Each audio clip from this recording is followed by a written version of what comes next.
मगर किस्मत को शायद कुछ और ही मंजूर था। वह कॉलेज की तालीम भी पूरी नहीं कर पाई थी। वह कॉलेज में आई तो कितनी यादें चुपके से उसके पास आ बैठी थी। दोस्तों के साथ मस्तियां करना, शोर शगल मचाना, वह बहुत चुलबुली थी। अपने ग्रुप की जान हुआ करती थी। इसके बाद वह खुद दोस्तों से दूर हो गई थी। वह आफिया के घर भी आई, उसकी दोस्त यानी आफिया के घर भी आई, मगर उसका रूखापन और रूखा रवैया देखकर खुद पीछे हट गई। क्योंकि आफिया की आंखों की बीनाई जाने के बाद, उसके अंधे हो जाने के बाद वो बहुत एहसासे कमतरी यानी डीमोटिवेट हो गई थी।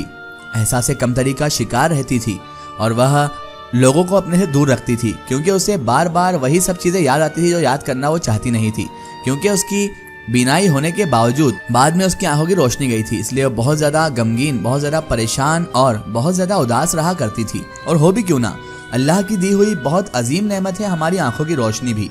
अल्लाह ताला ने इंसान को जो जिस्म दिया है वो एक तरह का तोहफा ही है और एक बहुत बड़ी नेमत है।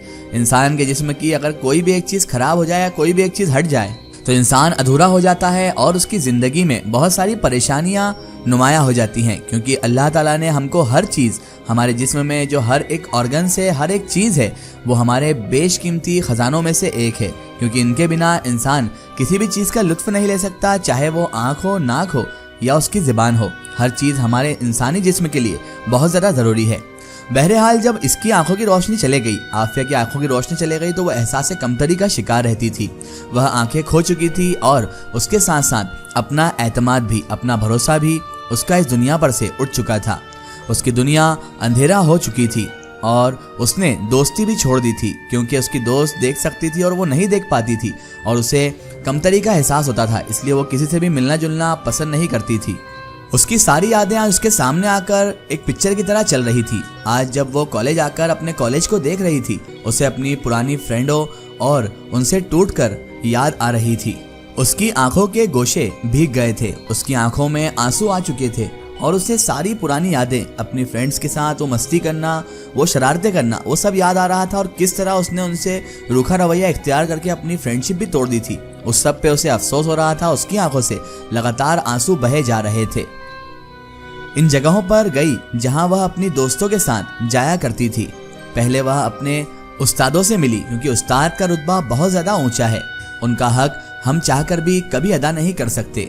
वालिदैन के बाद उस्ताद ही वह हस्ती हैं जो आपकी कामयाबियां देखकर फ़ख्र महसूस करते हैं। वह अपने सब टीचर्स से मिली, कुछ यहाँ से जा चुके थे और कुछ अभी मौजूद थे। सब ने आफिया की बीनाई की वापसी पर खुशी का इजहार किया था। आफिया उन सब से मिलकर बहुत राहत महसूस कर रही थी। उसे ऐसा लग रहा था कि अधूरापन अब पूरा हो चुका है और ऐसा लग रहा था कि ज़िंदगी बहुत ज़्यादा खूबसूरत है। क्योंकि उसके टीचर्स ने उसे बहुत मोटिवेट किया और बहुत ज़्यादा खुशी का इजहार किया, तो उसे बहुत ज़्यादा खुशी हुई। जब आफिया ने उन सब से मुलाकात कर ली, उसके बाद उसे दरख्त की याद आई, उसी दरख्त की जो उसे ख्वाब में भी दिखा था। फिर वो उसके बाद वह उस दरख्त के पास आ गई जहाँ से उसे लगता था ये कहानी शुरू हुई है। वह दरख्त अभी का नहीं था, ऐसा लगता था सदियों पुराना दरख्त है। उसकी जड़ें बहुत मोटी और मजबूत थी। घनापन इतना ज़्यादा था कि उसका साया दूर दूर तक फैला हुआ था और उसके नीचे धूप का आना तो नामुमकिन ही था, क्योंकि वो इतना ज़्यादा घना दरख्त था। उसे सारी पुरानी यादें वहाँ की भी याद आने लगी, किस तरह वो वहाँ से फल तोड़ने जाया करती थी। और उस दरख्त को देखकर उसे ये भी याद आया कि सारी कहानियाँ, सारा किस्सा इसी जगह से शुरू हुआ है और इसी जगह से सब कुछ हुआ है। ऐसा लगता था सदियों से ये पुराना दरख्त यहाँ पर खड़ा है। इसका घना साया दिए वह दरख्त जैसे आफिया का ही मुंतजिर खड़ा था। एक पल को आफिया को लगा इस दरख्त की आंखें उसे देख रही है। ऐसा लग रहा था मानो ये जीता जागता दरख्त हो और ये आफिया का मुंतजिर यानी उसका इंतजार ही कर रहा था। वो अपनी आंखों से आफिया से सवाल कर रहा हो, तुम इतनी देर से क्यों आई हो इतनी देर से, इतना इंतजार तुमने क्यों कराया। दरख्त की शाखें झुकी हुई थी।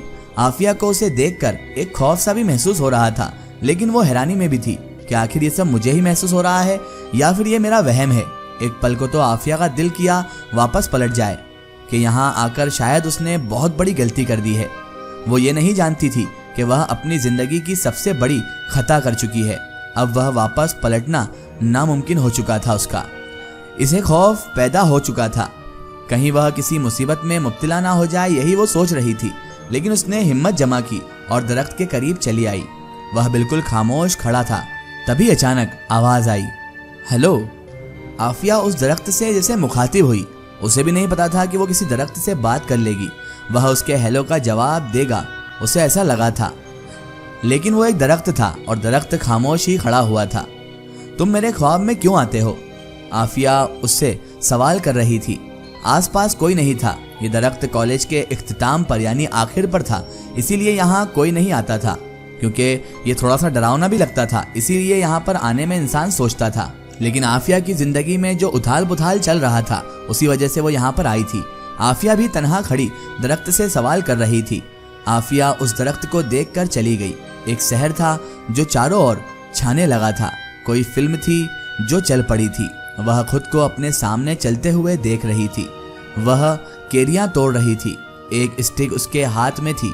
वह टहनियों पर मार रही थी स्टिक को और केरियां तोड़ने की कोशिश कर रही थी। उसके माथे पर पसीने की बूंदें चमक रही थी।